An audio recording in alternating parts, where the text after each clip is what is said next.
presentation so that we don't have to keep you here any longer than we need to. All right. First off, I'd like to say thank you to a couple of my friends that helped me get this presentation. So a couple of my pastor friends, it was a combination of their help. So thank you to them for doing this. I don't have time to do a pretty little PowerPoint presentation like this. So I just stole theirs and did a little thing.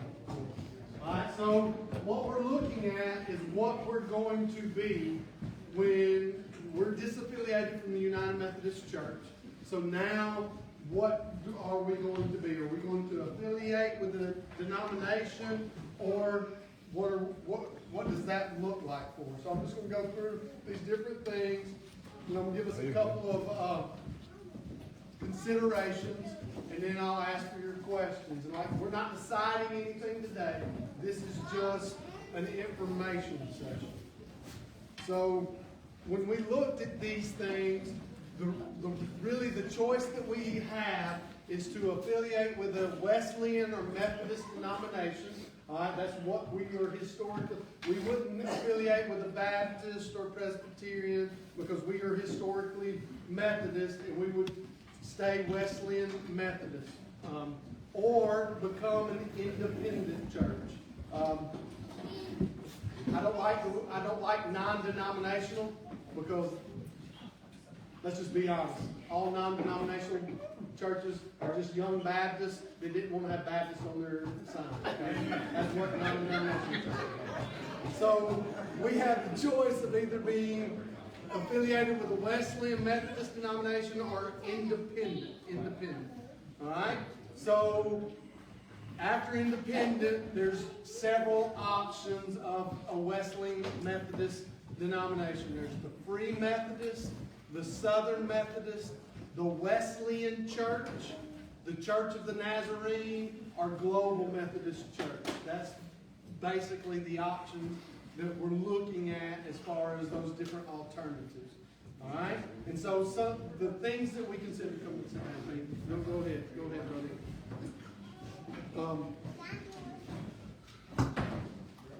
Some of the criteria that we're looking at, of course, is the theology, Christ-centered, importance of Scripture, all right, the orthodoxy or the beliefs, the theology grounded in Scripture, Apostles' Creed, and I kept this on there and almost wanted to take it off, but I left it on there. Traditional Methodist beliefs, all right, but that's not even secondary. That's like 100th area, all right. It's way out there.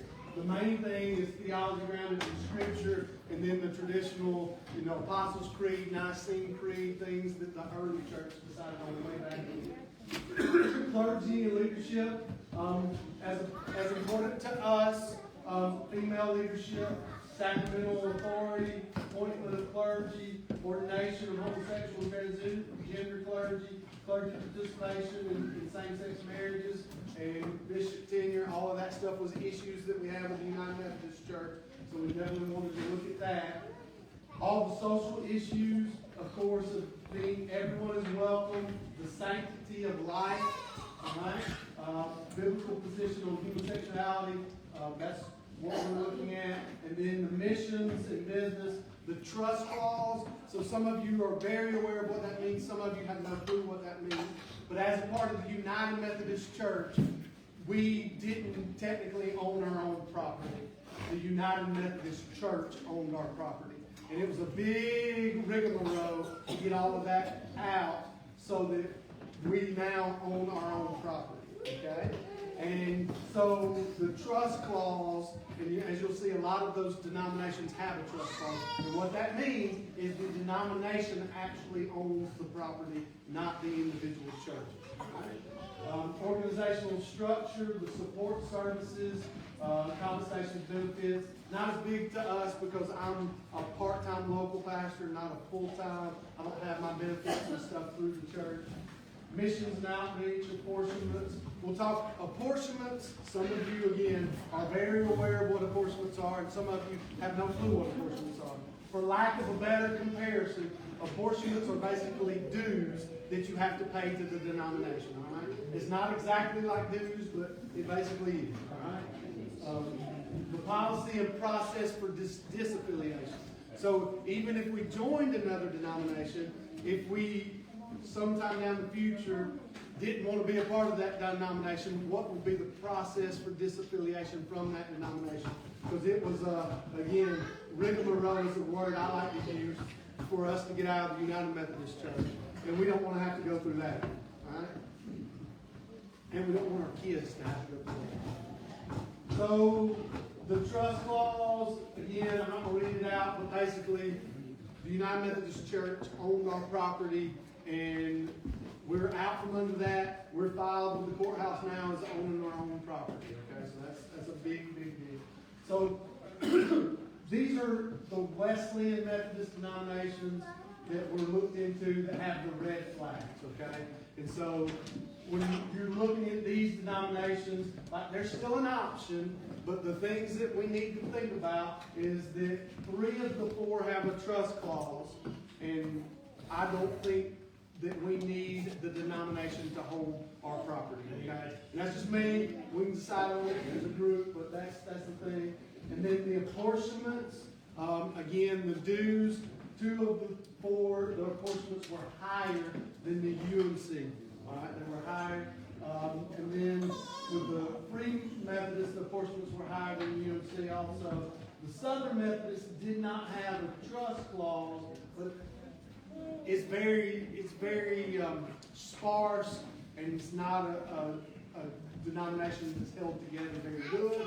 And they don't have any ordination of females. They have regional limitations and limited connectional opportunities. With that being said, the main 2 options that we're going to consider, not that we're not going to consider the others. If some of you want us to look into that, we'll look into them. But the main 2 options is to be independent. We would technically be non-denominational, or going with the Global Methodist Church. That's the new denomination that has sprung out of all the disaffiliated churches from the United Methodists. That's what that is. So if you look at Global Methodist Church, they have a website. They have all of their stuff up on the website. You're welcome to go and research on your own, globalmethodist.org. So the pros of the Global Methodist Church is that their theology is grounded in Scripture, traditional beliefs, sanctity of life, they're connectional, they ordain female clergy, no guaranteed appointments for clergy.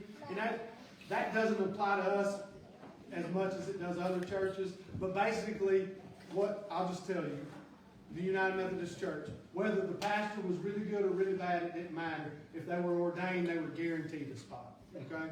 Then the church had no say in whether they took them or not. Okay? But in the Global Methodist Church, there are no guaranteed appointed clergy. There are no guaranteed appointments. And the local church has a lot of autonomy in who they hire and how they get their pastor. The appointment tenure is open-ended. Some of you grew up in the Methodist Church, and you can remember your pastor changing every 3 to 5 years. All right?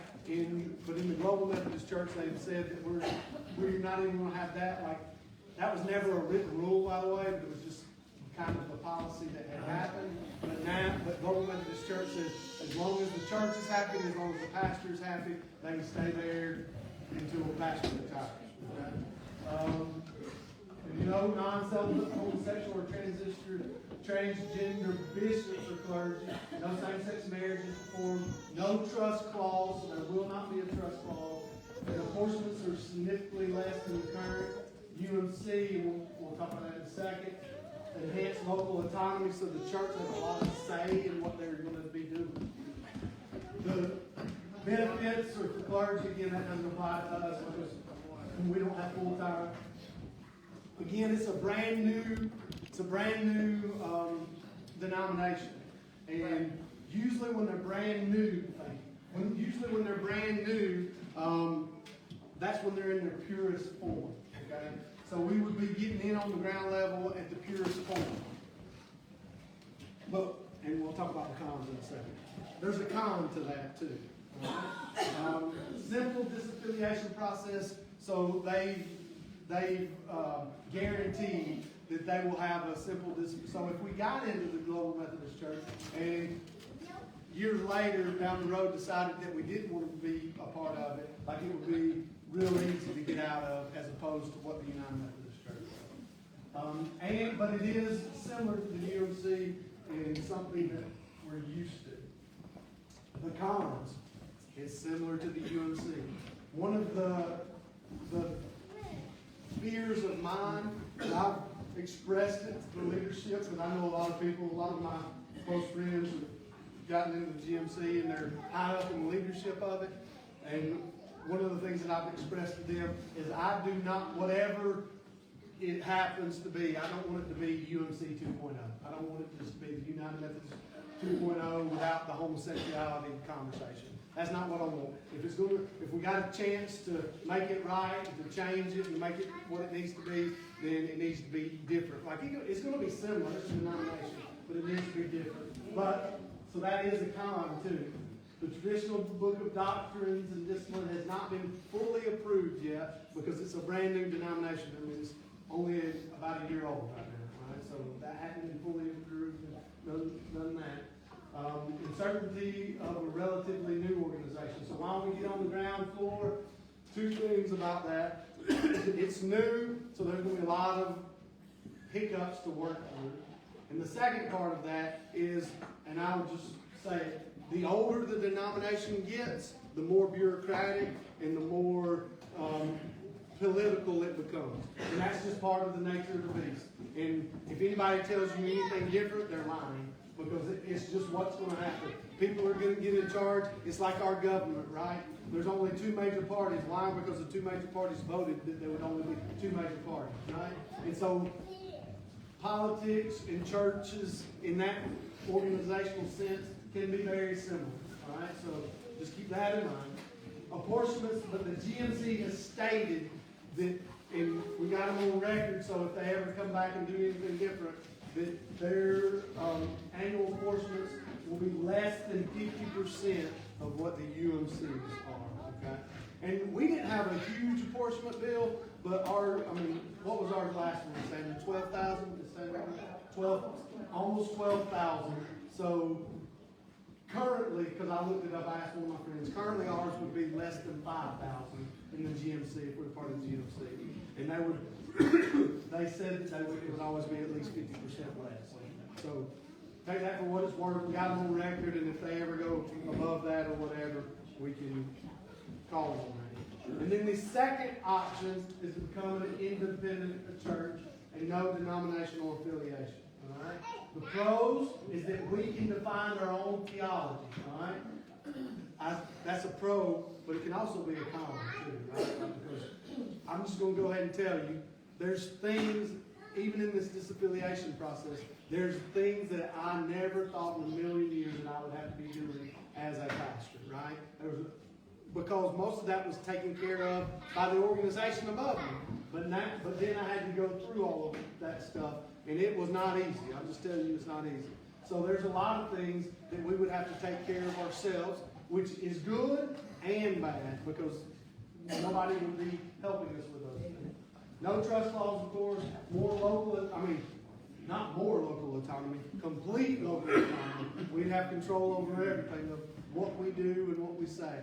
And I'll say also, yes, organizationally we will have that, and organizationally we didn't have that under the UMC. However, we still operated that way. We did what we did with very little involvement from those above us. All right? Now, we had that umbrella hanging over us, and there were some things we didn't like about that umbrella, but we still operated the way that we operated. All right? I'll say that. No bishops or superintendents. We don't have with the GMC, they're going to have some kind of leadership. We won't have any leadership outside of our own. The church determines clergy appointments and tenure, and they will be led by our leadership team or church council. No apportionments. We wouldn't have any apportionments to worry about. And the local definition and enforcement of standards and discipline. The cons, limited connectional relationships. One of the things, and I'll tell you, one of the things that I have enjoyed about being UMC is our connection with other churches and other pastors. That's been big for me, and it's been big for our church. We've been involved in different things. Not that we couldn't be connected with other churches. I mean, one of the things that we're connected to right now is Cornerstone to do youth and things together with, and there's no denominational connection between us to do that. So there's still options to do that, but just with, when you're in a denomination, there's more options, and it's a little bit more structured, right? Responsible for all clergy and staff pensions and benefits. That's for us. That's not even a thing, because you are responsible for it anyway, because we don't have a full-time employee. We write our own bylaws, discipline, and policy, and so that, again, that would be a lot to think through and a lot to do for bylaws, discipline, and policies. So we would have to come up with all of that stuff, and then if a problem ever arose on something, then we would have to rewrite it. Discipline and policies and all that stuff. But that's a con, I think. No denominational support, district level or otherwise. Again, that support's good, but it comes with strings. All right, so that could be good and bad. Clergy recruitment may be difficult and require professional outside assistance. Okay, so now, a couple of things I want you to know as a congregation before I ask you your question. Number one, all right, I am called to Ebenezer. I'm not called to any denomination, and I'm not called anywhere else. I'm called to Ebenezer. I told the leadership team last year when we didn't know if we were going to be allowed to disaffiliate because the conference said that we couldn't. No matter what happened, whether we were allowed to disaffiliate or not, I'm here because God has called me here. Okay? So no matter what we decide, I am here because God calls me away. Outside of God calling me away anytime soon, I'll just give you my 10-year plan. I will be able to retire from the school system in 10 years. All right? And my plan is to do exactly what I'm doing for the next 10 years. To be teaching it in Power, and to be coaching at the high school, and to be preaching here. That's my plan. All right? Outside of God calling me somewhere else, that's what I plan on doing. However, but one thing that you need to know is I won't be here forever, right? I won't, whatever that looks like. I mean, I may be here until I am too old to preach, but I won't be here forever. And so we have to think about what that's going to look like for whoever's left to take care of that, okay? So that's one thing. How would we see the replacement pastor when the time is needed, right? If we're independent, that's all on us. And it's not as easy as you think it is. All right? But if we're having a denominational affiliation, we'll have a little bit of help. All right? Again, that help comes with strings attached, and I know that, and we all know that. All right? So that's the first thing. And then the second thing that I would remind you of is kind of along the same lines, is what we're deciding most of us here won't ever have to deal with. All right? So whether we become part of GMC or whether we become independent, like most of us here will be gone when that time comes to have to deal with any of that stuff. Some of us will still be here, but our kids will be here to have to deal with it, okay? So we need to keep that in mind, what it's going to look like for them to have to take care of these things after we're not around anymore. Okay, so those are the two considerations that I want you to keep in mind. So, what are your questions? Yes. Can I just say one thing? Yeah. Most of you don't know me, but anyway, the first 4 years of my life, I grew up as a Southern Baptist. I was in the chapel in the Air Force for 27 years. I was stationed in Las Vegas, and a good friend of mine was a reserve chaplain who was a Methodist minister. We had a chapel on the bases that were closed north of Las Vegas. He and I and 22 other people started a Methodist church in Las Vegas. That was less than 40 years ago. 40 years later, now you know what's happened in the Methodist church. Just remember that if we deal with another religion right now, it seems like a good thing. We don't know what the future's going to hold. If we're independent, we pretty much control our destiny. Just remember that when we do get to the voting. Reports? Yep, Chris. Is there currently, because I assume right now we're independent Yes. by default, is there a church government in place beyond you, or is it? Yeah, we have a leadership team that's in charge of everything. They're in charge of me too. I know y'all think nobody has control over me, but technically they do. Same. The portion that's, like if we go with the global thing, what are the point of apportionments? Like why do we pay into that, and what do we get out of that? So mainly the portion, like people argue this, so Pete, don't jump in on top of me. But it's not completely bureaucratic. It does go to fund some of the overhead of the leadership, but most of it, what would go to would be different organizations, most of which are missional organizations. That's where most, so like I'm, as a pastor appointed to the church pays my salary. But, so as Methodists, we have missionaries, and so part of their support would come from our apportionments. Other organizations, like we don't have it now as the Global Methodists, but when we were in the United Methodists, we had the children's home.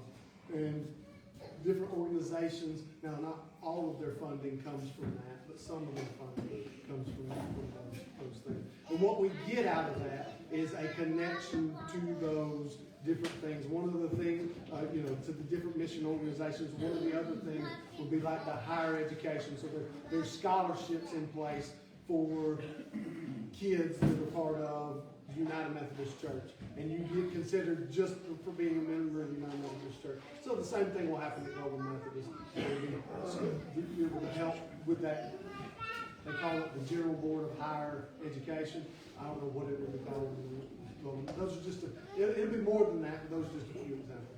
Okay, and then as far as finding a new pastor in the future, way in the future, we were part of a church plant when we first moved to Jackson County. And when that pastor stepped away and resigned, I was on the team to find the next pastor. And it is a big task, but it's not an overwhelming task, I have to say.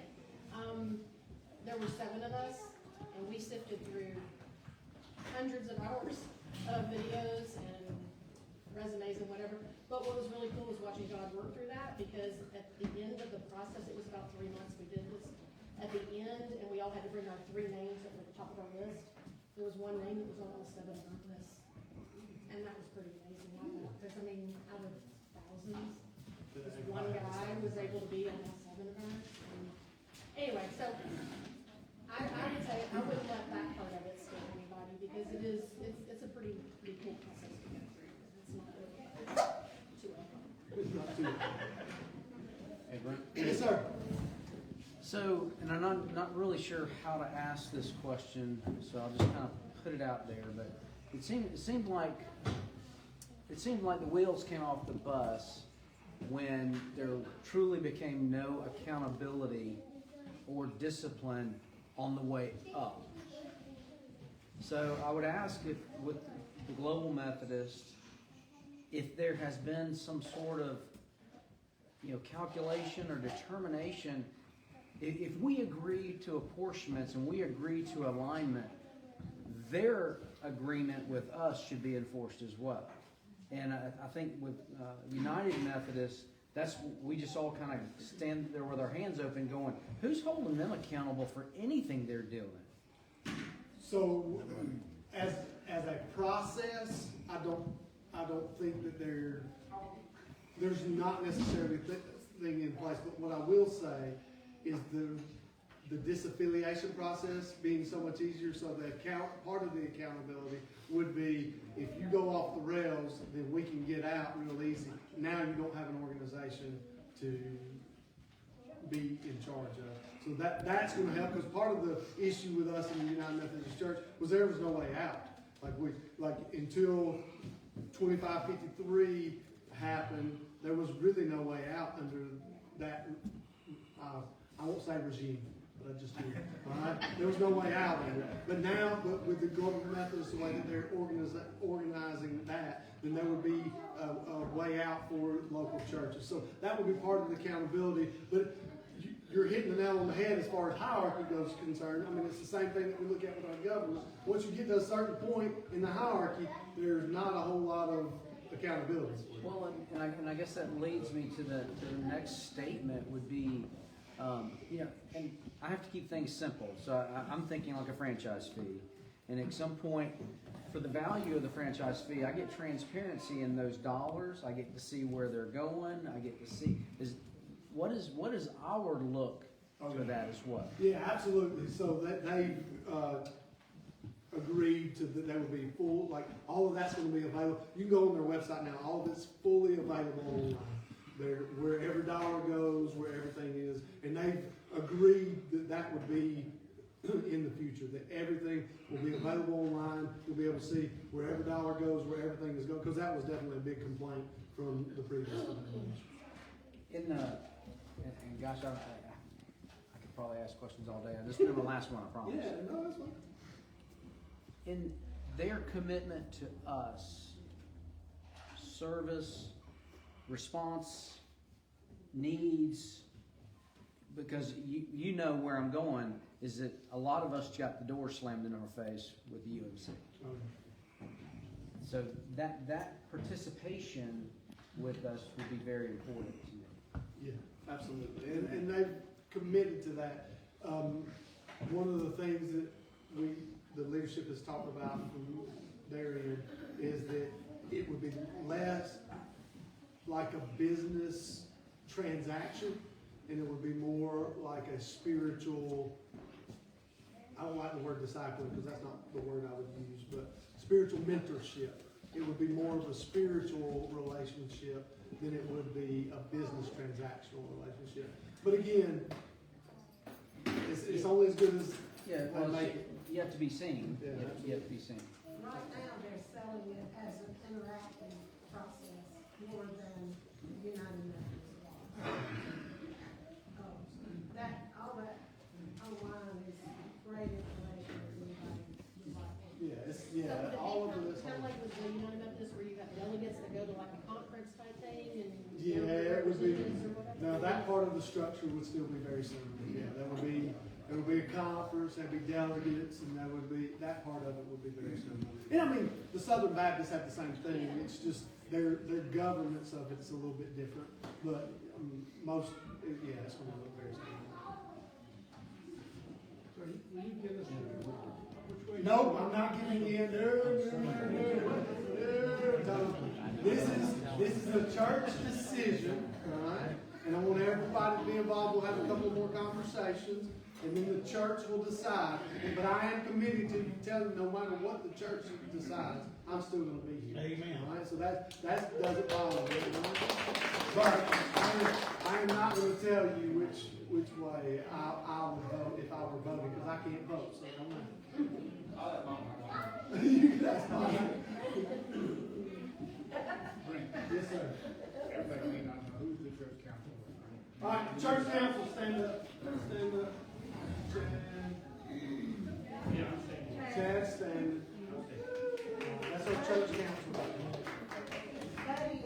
Buddy is, he's our head of trustees, which is part of, stand up. Buddy didn't hear you. He's like the vice trustee. He's the vice trustee. He's the what? The vice trustee. Buddy, what Are you the head trustee? Who said that? I don't know the paperwork. So yes, this is the church council for it. I would advise you all, if there's a meeting, you better go, because you might end up on the council.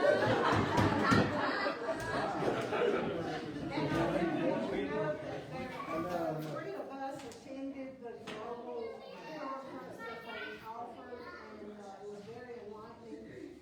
So, that's why I encourage you to go online and check all that out. You need to know everything about it, before we decide to go online and look at the global. Yes. How many churches have joined the UMC now? Over 2,000. And how many in the area? that's a good question. I don't know exactly how many in the area, but there's over 2,000, well, there's over 2,000 here. Let me say that. I think there's, anyway, 7,000 United States now. And of the 2,000, so I do know the kind of the statistics. So 370 plus 260, 320. So around 330 churches disaffiliated from the United Methodist Church, either this past time or the time before in North Georgia. And over half of them, I don't know the exact number, but over half of them have affiliated with GMC. I don't know the exact number. I'll give it to you, but I don't know the exact number. Yes, Chris. Two questions. Is there what would be the equivalent of a book of order or a book of discipline put in place yet with the local church? And second thing, is there anything in my dealings with denominations, not Methodist, but ways of dealing with folks that might get appointed head of committees or whatever that would be have control issues? I'll elaborate on that. I know where you're going. So the first part of that, there's what they call the transitional doctrine and discipline, and that's available online. So that's what they're operating currently under until they fully adopt the actual doctrine and discipline, which is supposed to happen in the next year. So they're operating under the transitional one, and it's available online, and you can read all of that. And then the second part of that about knowing, so I'll say this. People that seek leadership in an organization like that, most of them are cut from a certain cloth, okay? And everybody knows exactly what I'm talking about. I don't want to be president of the United States. I don't know if any of y'all want to be president of the United States. It takes a certain person to want to desire to that. So people that want to be head of those committees denominationally and everything, it takes a certain person that wants to do that. All right? And sometimes that's good. Sometimes that's not so good. Now, as far as is there a process of getting the not so good out? I don't know. I can't answer that question because I don't know for sure. But I mean, that's part of the denomination, right? When you get into leadership of the denomination. So are they elected positions? I mean, is this something where if you're part of the conference, you elect people to be in those positions and you can vote for them? Not yet. So right now, the body that makes it up is electing all of those things. And they're not going to do appointments like bishop appointments. That's not what they're going to do. So it's all going to be election based. Again, I don't know exactly what that's going to look like in the future. But right now, what it looks like for any of the top leadership, they've been voted on by the people that are there currently. Tyler? How long have we been disaffiliated or sort of over our? Sort of.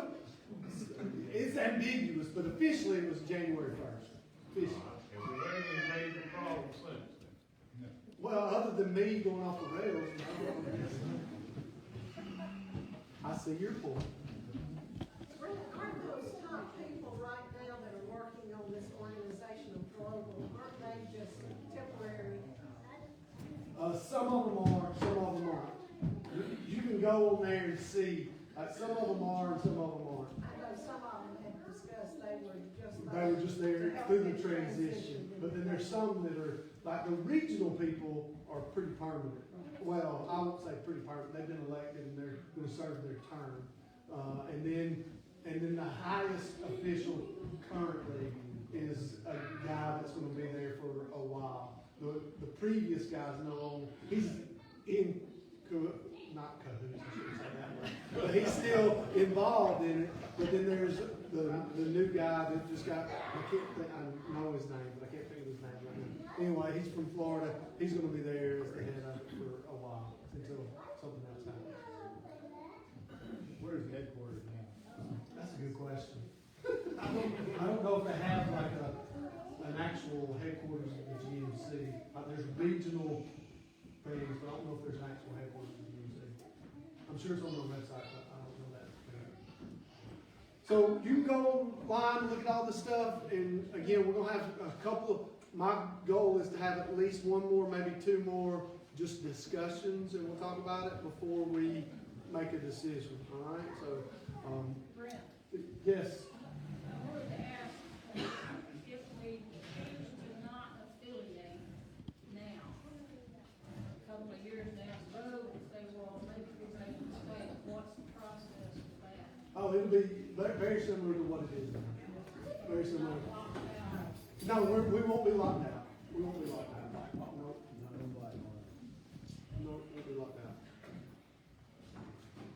All right, y'all are welcome to ask me questions, but y'all can go if you wanna go, and go watch some football this afternoon.